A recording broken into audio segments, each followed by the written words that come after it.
নমস্কার। সুভাষ রায় টিউটোরিয়াল হোমের পক্ষ থেকে সকলকে স্বাগত। 2025 মাধ্যমিক শেষ, কাউন্টডাউন শুরু 2026 মাধ্যমিকের। যারা 2026-এ মাধ্যমিক পরীক্ষা দিতে চলেছ তাদের কাছে অন্যতম ভীতির একটি বিষয় হচ্ছে ইতিহাস। কিন্তু আমি বলবো ইতিহাস সম্পর্কে অযথা অযৌক্তিক কোনো ভয় করো না। কারোর কথা শুনে বা পূর্ববর্তী দাদা দিদিদের কথা শুনে ইতিহাস সম্পর্কে ভীতিটাকে তোমরা সব সময় এড়িয়ে চলো। ইতিহাস একটি মার্কিং সাবজেক্ট। প্রথম থেকে শুরু করো বইটাকে খুঁটিয়ে পড়া। যে কোনো টেক্সট বই না পড়লে পরে আজ কেউ কোনোদিন ভালো রেজাল্ট করতে পারবে না, আজ পর্যন্ত পারেনি। টেক্সট বইটাকে খুঁটিয়ে খুব ভালো করে পড়ো। আমি আমার এই ভিডিওর মাধ্যমে ইতিহাসের প্রত্যেকটি অধ্যায় সম্পর্কে ধীরে ধীরে আলোচনা করব। প্রত্যেকটি অধ্যায় সম্পর্কে 3টি করে ভিডিও আমি দেওয়ার চেষ্টা করব। প্রথম অংশে থাকবে 2 নম্বর এবং 4 নম্বর প্রশ্নগুলো, যেগুলো 2026-এর মাধ্যমিকে আসতে পারে সেই বিষয় নিয়ে। দ্বিতীয় অংশের মধ্যে থাকবে এমসিকিউ এসিকিউ আলোচনা এবং তৃতীয় অধ্যায়ে একদম ফাইনাল সাজেশন। আজ আমি আলোচনার মধ্যে রাখব মাধ্যমিক ইতিহাসের প্রথম অধ্যায়, ইতিহাসের ধারণা। এই ইতিহাসের ধারণা, এই অধ্যায়টিকে আমি দুটি ভাগে ভাগ করব। যে প্রথম ভাগের মধ্যে থাকবে আধুনিক ইতিহাস চর্চার বৈচিত্র্য এবং দ্বিতীয় ভাগের মধ্যে থাকবে আধুনিক ভারতের ইতিহাস চর্চার উপাদান ব্যবহারের পদ্ধতি। এখান থেকে 2 নম্বরের প্রশ্ন আসবেই, করতেই হবে সেটা বলছি না, আসবেই। আর 4 নম্বরের প্রশ্ন হয় প্রথম অধ্যায় থেকে দুটো, নতুবা দ্বিতীয় অধ্যায় থেকে দুটো, অথবা নতুবা প্রথম অধ্যায় থেকে একটি এবং দ্বিতীয় অধ্যায় থেকে একটি আসবে। সেখান থেকে একটি কিন্তু করতেই হবে, তবে দুটি করলে মঙ্গল। কারণ ওখানে টোটাল 4টি বিভাগ থাকে, প্রত্যেক বিভাগ থেকে একটি করে প্রশ্ন নিয়ে মোট 6টি প্রশ্নের উত্তর দাও, এটা করতে হয়। এবছর যেমন এখান থেকে 2 নম্বরে 2টি প্রশ্ন এসেছিল, একটা খাদ্যাভাসের ইতিহাস সংক্রান্ত প্রশ্ন আর একটা বিপিন পালের 70 বছর আত্মজীবনীমূলক গ্রন্থ 70 বছর সংক্রান্ত একটি প্রশ্ন। আর 4 নম্বরের এখান থেকে দুটো দিয়ে দিয়েছিল, যে আধুনিক ইতিহাসের বৈচিত্র্য, সেখান থেকে দিয়েছিল যানবাহনের ইতিহাস, এবং আধুনিক ভারতের ইতিহাস চর্চা ব্যবহারের পদ্ধতি, সেখান থেকে দেওয়া হয়েছিল সোমপ্রকাশ পত্রিকা। তাই এই প্রশ্নগুলো কিন্তু 2026-এর ক্ষেত্রে খুব একটা গুরুত্বপূর্ণ নয়, তা সত্ত্বেও আমরা কিন্তু ছেড়ে দেব না। 1 নম্বরের প্রশ্ন ওখান থেকে আসতেই পারে, আর 4 নম্বরে যেখানে এসেছিল সেখান থেকে 2 নম্বরের প্রশ্ন আসতেই পারে।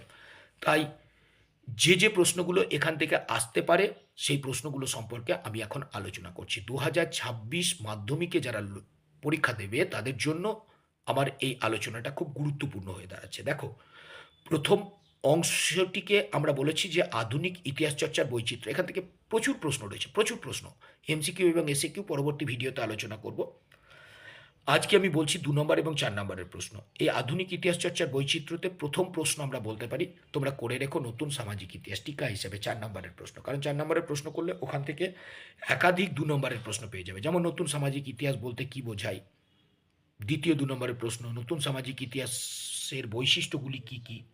তৃতীয় প্রশ্ন এখান থেকে আসতে পারে 2 নম্বরের, নতুন সামাজিক ইতিহাসকে নিম্নবর্গের ইতিহাস বলা হয় কেন। চতুর্থ প্রশ্ন হচ্ছে নতুন সামাজিক ইতিহাস বৈচিত্র্যপূর্ণ কেন। এই প্রশ্ন কয়েকটা কিন্তু এখান থেকে আসতেই পারে, একটা 4 নম্বরের করলে পরে সবগুলোই হয়ে যাবে। এই অংশ থেকে দ্বিতীয় প্রশ্ন আমরা বলতে পারি যে আধুনিক ইতিহাসের উপাদান রূপে খেলার ইতিহাস গুরুত্বপূর্ণ কেন। সেই সঙ্গে আরেকটি 2 নম্বরের প্রশ্ন আছে যে ভারতের ইতিহাসে 1911 সাল, খেলার ইতিহাসে 1911 সাল গুরুত্বপূর্ণ কেন। কারণ 1911 সালে মোহনবাগান ক্লাব লন্ডনের ইস্ট ইয়র্ককে 2-1 গোলে পরাজিত করে শিল্ড কাপ জিতেছিল প্রথমবারের জন্য, যে ঘটনা স্বাধীন ভারতবাসীর মনের মধ্যে উদ্দীপনার সৃষ্টি করে। মোহনবাগানের পক্ষে 2টি গোল করেছিলেন অধিনায়ক শিবদাস ভাদুরী এবং অভিলাষ ঘোষ।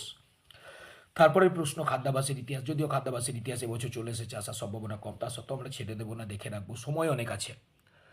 পরবর্তী প্রশ্নের মধ্যে আমরা বলতে পারি পোশাক পরিচ্ছদের ইতিহাস আধুনিক ইতিহাসে গুরুত্বপূর্ণ কেন। এখান থেকে এমসিকিউ পরবর্তী ভিডিওর মাধ্যমে আপলোড করব। তারপরে আমরা বলতে পারি যে শিল্পচর্চা আধুনিক ইতিহাসে গুরুত্বপূর্ণ কেন। পোশাক পরিচ্ছদ আধুনিক ইতিহাসে গুরুত্বপূর্ণ, এটা আগেই বললাম। তারপরে আমরা বলবো যে যানবাহন ও যোগাযোগ ব্যবস্থার ইতিহাস। যদিও যানবাহনের ইতিহাস এবছর পড়েছে, তা সত্ত্বেও এখান থেকে 1 নম্বরের প্রশ্নের জন্য ওই বিষয়টাকে একটু দেখে রেখো। দৃশ্যশিল্পের ইতিহাস গুরুত্বপূর্ণ কেন। দৃশ্যশিল্পের ইতিহাস, এটাকে কিন্তু করতে হবে। দৃশ্যশিল্পের ইতিহাস গুরুত্বপূর্ণ কেন, 2 নম্বরের প্রশ্ন। 2 নম্বরের প্রশ্ন আধুনিক ভারতের ইতিহাস চর্চায় ফটোগ্রাফি ব্যবহারের গুরুত্ব সম্পর্কে আলোচনা করো। এটাও কিন্তু হতে পারে। আধুনিক ভারতে ইতিহাস চর্চার উপাদান রূপে ফটোগ্রাফির গুরুত্ব সম্পর্কে আলোচনা করো, এটাও কিন্তু এখান থেকে আসতে পারে। তাছাড়াও 2 নম্বরের প্রশ্ন, স্থাপত্যের ইতিহাস গুরুত্বপূর্ণ কেন? স্থানীয় ইতিহাস বলতে কী বোঝো? স্থানীয় ইতিহাস গুরুত্বপূর্ণ কেন? শহরের ইতিহাস বলতে কী বোঝো? গুরুত্বপূর্ণ কেন? প্রত্যেকটা জায়গা থেকে দুটো দুটো করে প্রশ্ন, বলতে কী বোঝো এবং গুরুত্ব। সামরিক ইতিহাস চর্চা বলতে কী বোঝো? গুরুত্বপূর্ণ কেন? 1 নম্বরের প্রশ্ন এখান থেকে প্রচুর রয়েছে।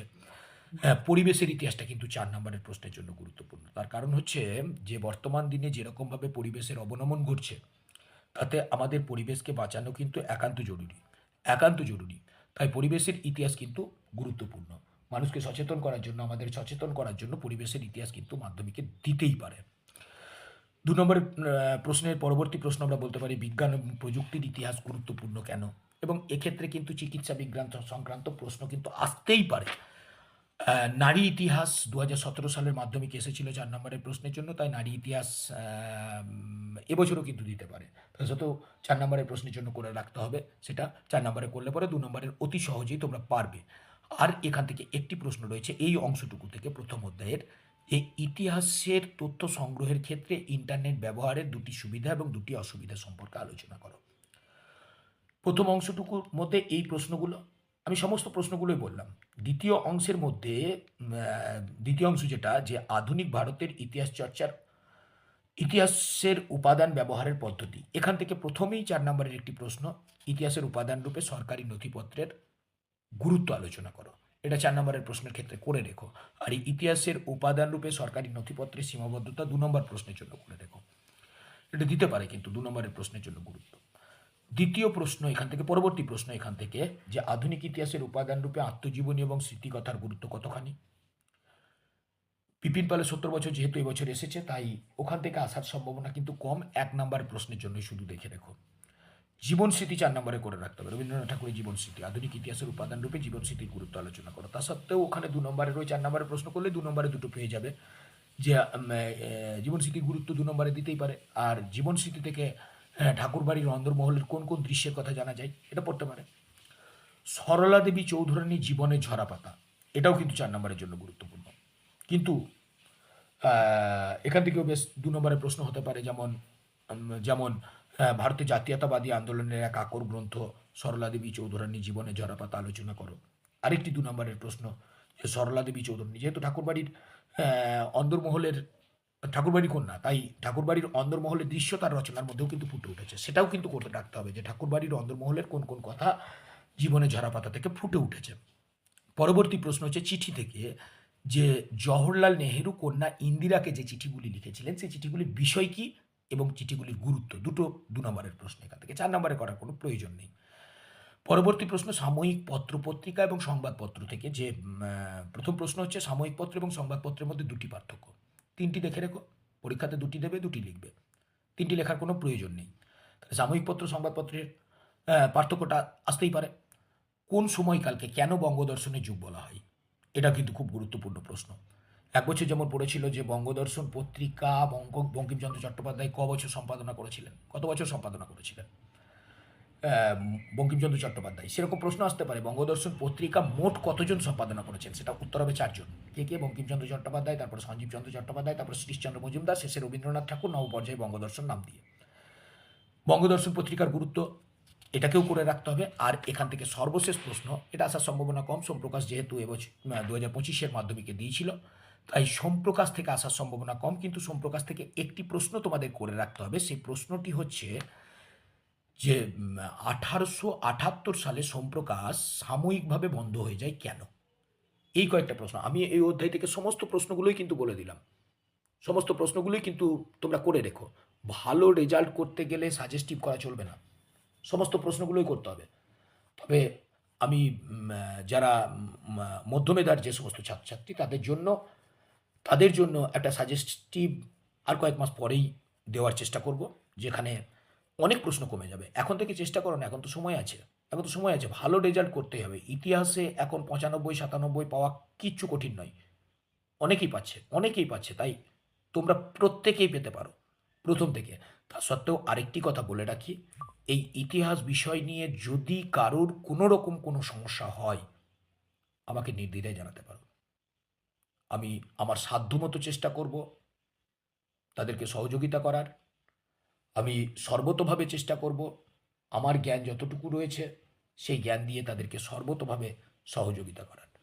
আজ প্রথম অধ্যায় এখানেই থাকলো। এরপরে পরবর্তী অধ্যায় নিয়ে পরবর্তী ভিডিওতে আলোচনা করা হবে। নমস্কার।